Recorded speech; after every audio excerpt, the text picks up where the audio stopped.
Valor is book 2 in the Faithful and the Fallen series, and it continues the story of the many, many characters that inhabit the Banished Lands. Delving deeper into the world and casting off the shroud of mystery, Valor reveals the depth and scope of the God War and begins to set the board for the inevitable clash between good and evil. War has descended upon the Banished Lands. As the forces of darkness advance, Corbin and his allies search for safe haven. Nathair sets his sights on obtaining the cauldron, one of the treasures, so he can turn the tide of the God War, but he is unaware of the actual power he is serving. Valor jumps right into the story with very little recap.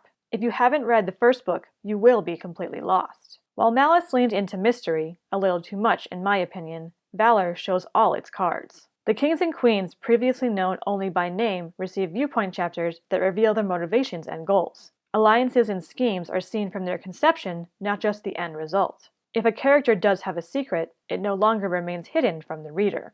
The identities of the Black Sun and the Bright Star are confirmed, but the author effectively cultivates a last seed of doubt before this confirmation. In addition to new characters, those who had secondary or tertiary roles in Malice assume greater responsibility and either earn viewpoint chapters or expand them. With so many pages devoted to the antagonist's advance and minor characters claiming their own arcs, you know Gwynne is laying the foundation for epic confrontations.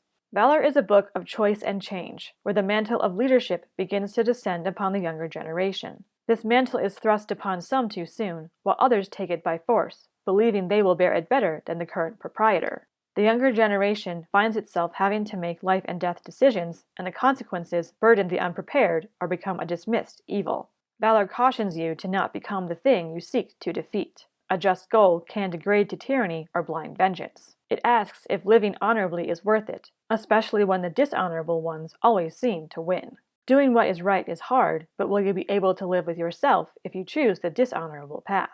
Ending chapters on a cliffhanger and switching viewpoints are effective ways to keep readers engaged and the story interesting, but if done too often, they become a cheap gimmick, a magic trick whose method has been revealed.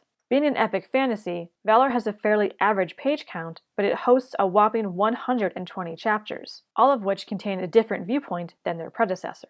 Combined with the abundance of cliffhangers, it jumps around far too often. This excess suggests a lack of confidence and evokes a sense that the story is serving the writing tools rather than the tools serving the story.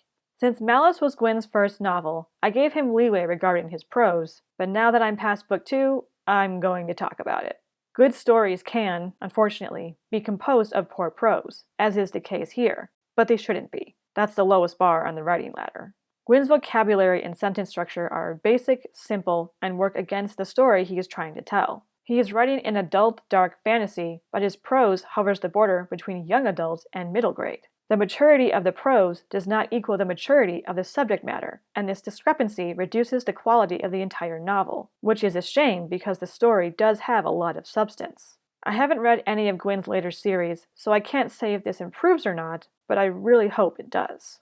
Valor reveals the landscape upon which epic confrontations and revelations will take place, and introduces new characters and arcs that will influence the fate of the Banished Lands. The book suffers from simplistic prose, but the story is worth reading and the characters are worth the investment, even though I don't think all of them will survive the God War's conclusion.